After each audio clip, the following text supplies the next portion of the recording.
banaanbaxa la sheegaayo inta xataa nooga banaanbaxa oo qof walba ana waxa arkaya dad markaa ku dhahno wax noo dhiga dhahaye anaka dad mana daawadaan ani waa views yarahay boqolkaaga followers haddaa ii quri wayda inaa wax iigu dhigtid adoo 1 milyan followers leh wax maada ii dhigi lahayn so waa ku barya haddaa xataa 100 followers leedahay boqolkaas followers ii gaarsiiya aniga ma ihi qof 10 sano lacag la'aan ku degnaa meeshaas oo xoog ku degnaa ani qof waxaa intaasoo bilood lacag layga qaadanaya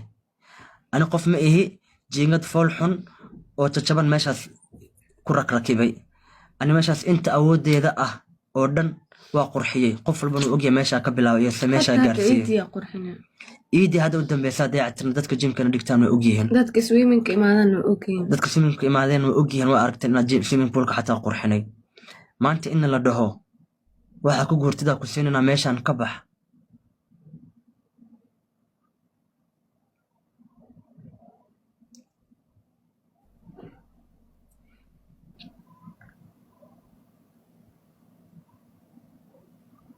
qalabka meeshiisuu yaalaa mana bixinayno swimmingkan sidiis waa saakana soo kali kartiin aan la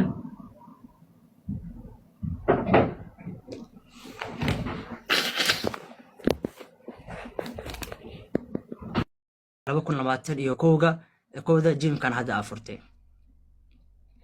jimkan lacag been kaga baxday jimka keligiis total ahaan waxay ka baxday lacag adiga ilaa 80,000 gaaraysa 80,000 jimka keligiis waay jim keligiis ay lacagaha kale swimming poolka waxaa gashay at least $100,000 ayadana gashay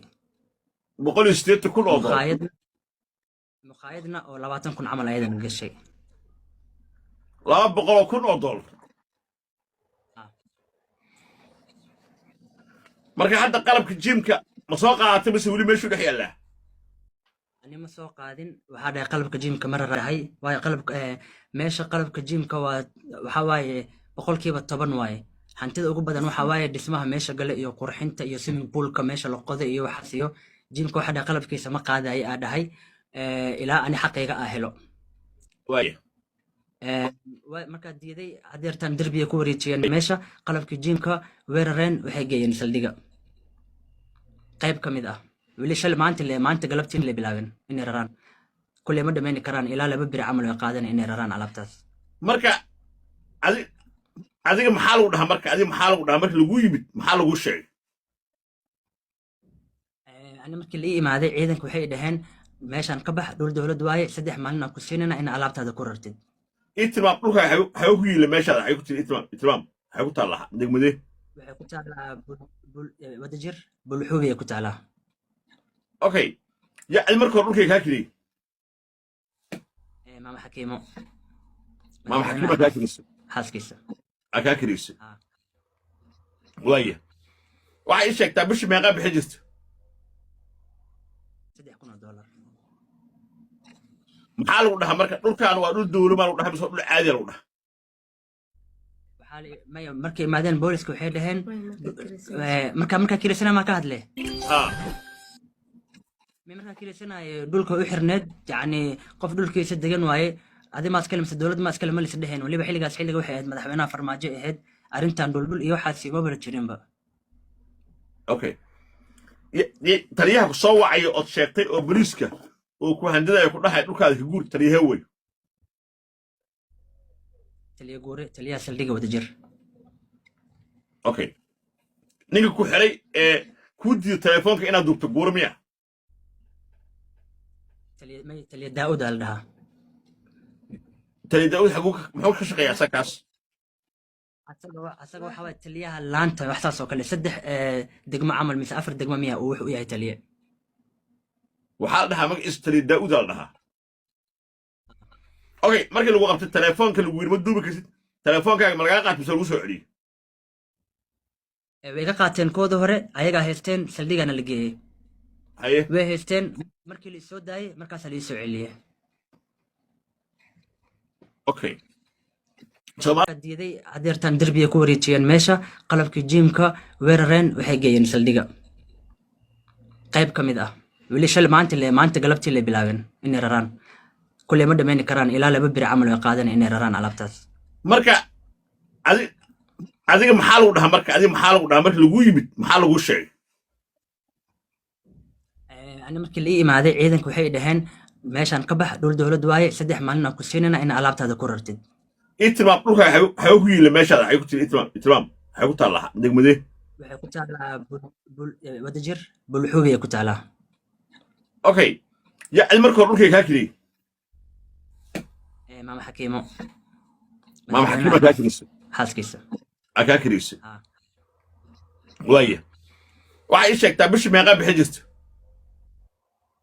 $3,000 maxaa lagu dhahaa marka dhulkaan waa dhul dowlo maa lagu dhahaa mise dhul caadi lagu dhahaa maya markay imaadeen booliska waxay dhaheen markaa kirisana maa ka hadle markaa kirisanayo dhulka u xirneed yacni qof dhulkiisa degan waaye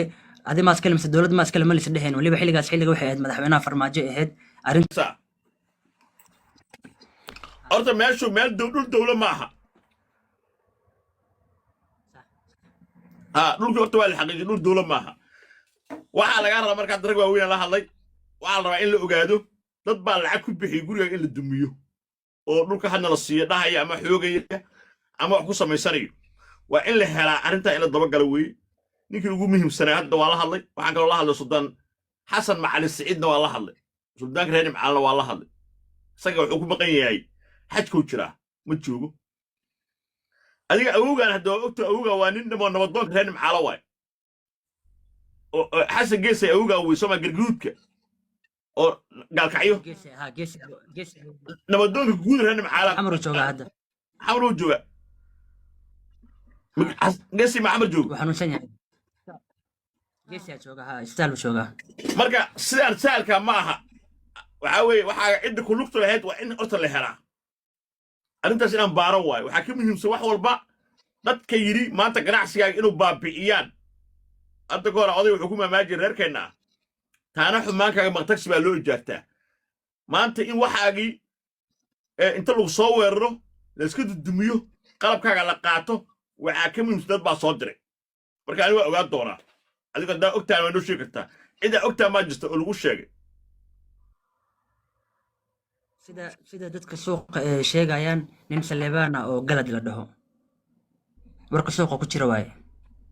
galada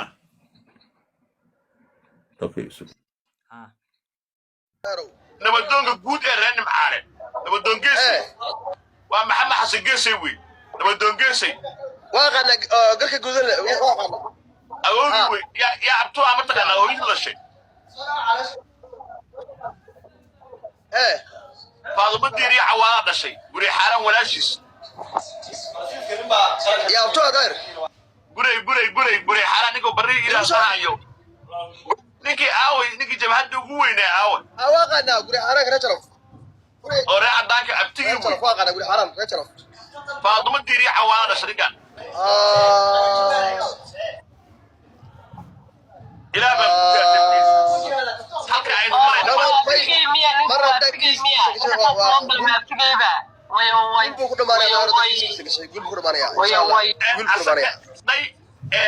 ninkan aabihii iyo suldan xasan maxamed saciid waa la waay laba kala tagal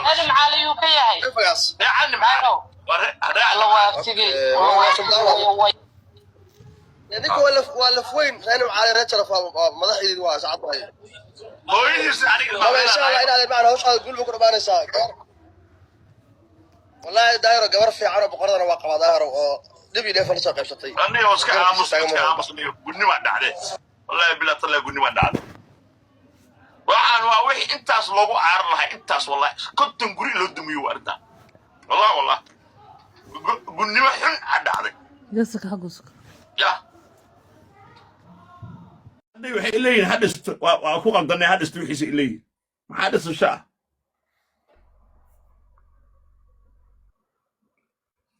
haba dhistay lacagtii ma la soo celinaya lacag meesha markuu lacag buu ku dhisay lacagtii ma ogolyin inay bixiyaan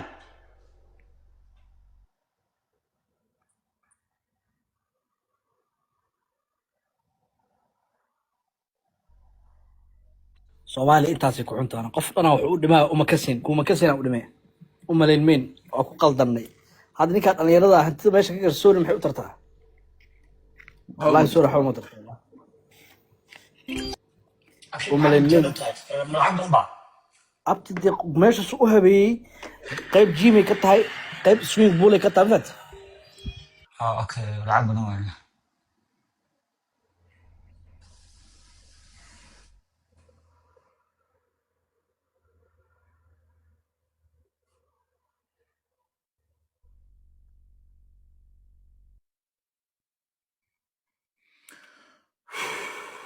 والله قلبي يحنون مات وقف عند قلبي يحنون قلبي كدر منك اسمك ويني ها انت أبا أنت ميل على تجيسنا أنت كهر سنة وأنا كوهلاي ميل أقول أنا مش ما أذكر ولا يدي دينا هذا من ودي ها ماشي المرة ما سكوي معنا اللي داي أنا أركض دونت إن عادي كتير وحكي وأنا شكت أنت مانجر أنا أقصى إن عادي كتير وعس بلق واي إن ماشي كم حنيبنا إنت كم حنيبنا ما هذه كتير أنت ماشي هوصل جوفته وشكراس أمر كراعي ما دونا ها تعدي جوا أنت ما تقانا أو قفكو أو قرأتها هي الروح أيوي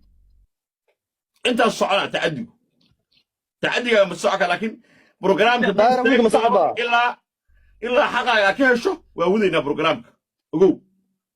ها إن شاء الله ها ما تنتهي ها مركا عند قفك أنت كوسو حري شغال اللوت بريت لبلن هوش على سكو حلو odayaasha kor hal is arko haddii xoolaha lagu ceedeen lagu leeyahay lagu xirina hadii kale dukaanka deen laga leeyahay Soomaa ha deen badan lagu leeyahay deen badan lagu leeyahay deentaas inta laga bixinayo way sug marka qofka cadda ku soo xilo shaqay insha Allah assalaamu alaykum sidaayay waa inoo birito wax ku haleenayo waa ilaahay kaliya wallahi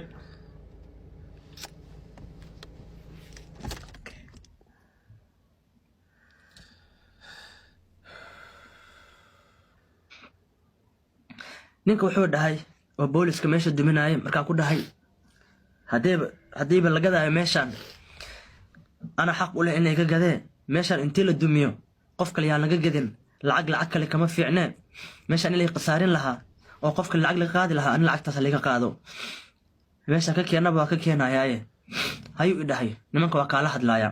wuu iga maqnaaday war iguma soo celin maamada imaatay waddanka dibadda ku maqneed waxay tiraahday ii imo waa u tagay waxa u maleeyay waxaa dhahay alxamdulilah haddayba waddanka imaatay ayadaa wax xalinaysee bis waayaa dhahay ii imo dhahday waa u tagay waa la fadhiistay 1 hour camal wixii ka dhaadhacsiinaysay meeshaan ka bax alaabtaada baxso see u baxaa xagee ka bilaabaa xagee ku xijinaa deemanaa la igu leeyahay tiro badan aa la igu leeyahay dadkaas maxaa ku dhihi doonaa waxaa dhahaa nin meela u baxo ma lahan ee waa ku baryaa isbitaalka Soomaalida badbaadsan kana ii badbaadi waxay dhahday isbitaalka lacag ay baxsadeen isbitaalka ka hadlaa isbitaalka Horyaal isbitaalka lacag ay baxsadeen waxaa dhahay aniga lacag waa baxsanaya meesha ka keenaba waa ka keenaya maamadu waxay dhahday wax ma qabani kari meeshaas iska bax oo xaga badbaadso waxa runta haddaan ku sheego ani meeshaas meel u dhaqaaqi karo ma lahan weega kacday sidii ku kala tagnay wuxuu i dhahay kaali soo orod meeshan waa la jibinayaa alaabtaada baxso waa naxnay waa cararnay marka meesha tagnay aragnay meeshii la jajabshay talaadii ahayd anisaso talaadii marka arkay meeshii la jajabshay mobile la soo baxay waxaa dhahay duub si aa u cadeeyo in hantideeda meeshaan ani asi waa inta ka waa isla soconay waxaa dhahnay aduubno meeshaan si aa u cadeeno in hantideena nalaga burburiyey bari maxkamad intii ciidan naga soo daba ordeen moobiladeena laga xoogay cabdibilena la saaray xabsigana la geeyey xalay toole haddii aad lamaanaha daawanaysa leefkooda ilin ayaa kugu soo istaagi lahayd waxaanaad ka quusan lahayd wax la yidhaahdo Soomaaliya wallaahi oo bilaahi oo tallaahi dulmi ba'an ayaa loo geystay lamaanaha dhalinyarta ah. wuxuu samaystay mataqaanaa fikrad wanaagsan oo uu ganacsi ka sameeyey.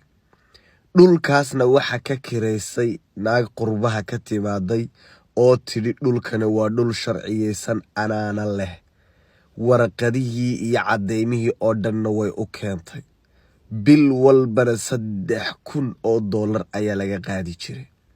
wuxuu meeshaa ka dhisay meel swimming pool ah, hotel cunooyinka dietka laga cuno, iyo sidoo kale meeshaas wuxuu ka dhisay jiim weyn.